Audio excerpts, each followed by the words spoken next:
এয়া আমাৰ ৰেডি হৈ গ'ল ছাগলী মাংস, একদম সোৱাদ লগা। এয়া এতিয়া খোৱাহে কথা আৰু।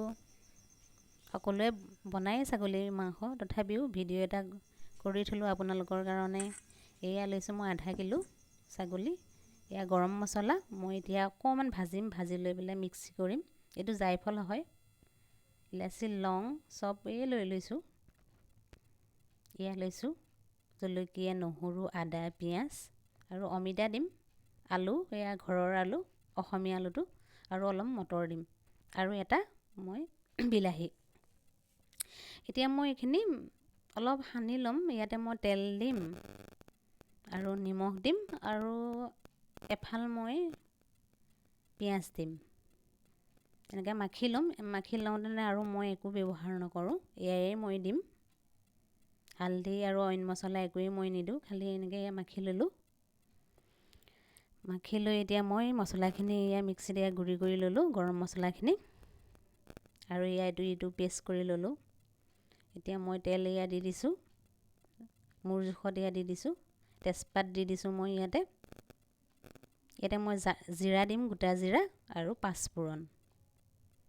ইয়াতে পিঁয়াজ দি দিলোঁ, আৰু ইয়াত মই ছাগলী মাংস বহাই দিছোঁ।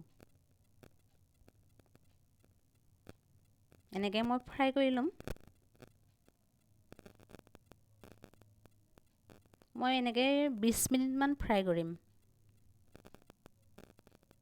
ইয়াতো মই একো মছলা এতিয়া ব্যৱহাৰ নকৰোঁ, দেৰিকৈহে মই দিম।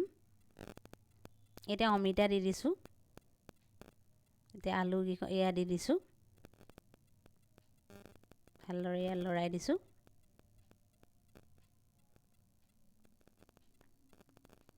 এতিয়ালৈকে মই হালধি এতিয়া দিছোঁ, নিমখো এতিয়া দিছোঁ। অলপ সানোতেনে দিছিলোঁ কাৰণে এতিয়া পৰিমাণটো অলপ কমকৈ দিছোঁ, নিজৰ সোৱাদ অনুসৰি দিব।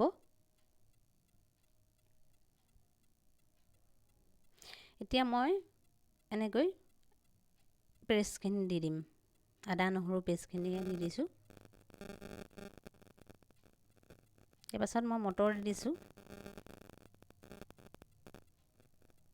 পানী দি এতিয়া মই গৰম মছলা দি দিছোঁ। এয়া মই এতিয়া দি দিম ধনিয়া। হওঁতেনে প্ৰায় মোৰ 1 ঘণ্টামান লাগিলে ছাগলী মাংসখিনি। গতিকে ভাল লাগিলে শ্বেয়াৰ, লাইক, কমেণ্ট আৰু ছাবস্ক্ৰাইব কৰি দিব।